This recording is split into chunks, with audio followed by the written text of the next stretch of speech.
यशस्वी उद्योजकच्या या भागात आपलं मनस्वी स्वागत आहे। आज नवा विषय, नवा आशय, नवी सक्सेस स्टोरी। मंडळी, आपल्याला घराबाहेर पडताना पर्स, वॉलेट, सॅक आणि इतरही छोट्या मोठ्या बॅग्स लागतातच। शाळेत जाणाऱ्या मुलांना स्कूल बॅग्स, टिफिन बॅग्स लागतात। तर अशा सर्व प्रकारच्या बॅग्स तयार करून विकणाऱ्या घोणे ब्रदर्सच्या उद्योगाची ही कहाणी। वडील भोर इंडस्ट्रीज कंपनीमध्ये सर्व्हिसला होते। हे रेक्झिनचं कापड भोर इंडस्ट्रीज कंपनीत तयार होत होतं, त्यामुळे हे रेक्झिनच्या कापडाच्या बॅगा फक्त भोरमध्येच तयार होत होत्या। आणि ते आमचे वडील कंपनीमधून काही कटपीस वगैरे त्यांना मिळायचे, त्या कटपीसमधून बॅगा वगैरे बनवायचे। पुढे त्यांची दोन्ही मुलं त्यांना या व्यवसायात मदत करू लागली। मोठ्या शहरात कोणत्या प्रकारच्या बॅगची फॅशन आहे ते बघून तशाच बॅगचं उत्पादन त्यांनी भोरमध्येही सुरू केलं आणि बघता बघता हा व्यवसाय इतका वाढत गेला की आज महिन्याकाठी 1.5 ते 2 लाखांची विक्री होते।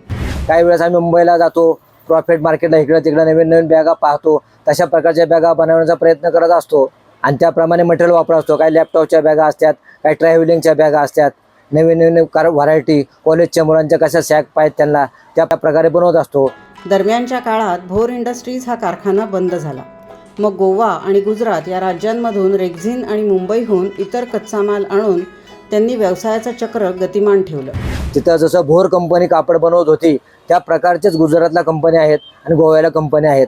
काही भोरचे लोक जे होते मॅनेजर वगैरे ते गोव्यामध्ये कंपनीमध्ये तिकडे गेले, त्यामुळे ते त्यांनी भोरच्या कपड्याचा दर्जा तसाच ठेवला आहे। त्यांची उत्पादनं घाऊक प्रमाणात खरेदी करून इतर गावात त्यांची विक्री करणारे अनेक व्यावसायिक आहेत। किरकोळ विक्रीबरोबरच मोठ्या कंपन्या, संस्था त्यांच्या कर्मचाऱ्यांसाठी घोणे ब्रदर्सच्या बॅग्स खरेदी करत असतात।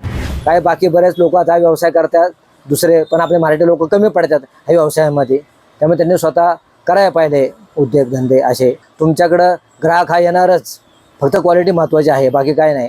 त्यामुळे आम्ही क्वालिटी चीज ठेवलेली आहे वडिलांपासून, त्यामुळे लोक आमच्याकडं त्यांच्याकडे बघूनच येतात आणि पूर्वीपासून काम चालतंय आमचं हे सगळं। ही यशोगाथा कशी वाटली हे कमेंट बॉक्समध्ये जरूर लिहा। आणि हो, अशा आणखी उद्योजकांना भेटण्यासाठी हे चॅनल लाईक करा, सबस्क्राईब करा।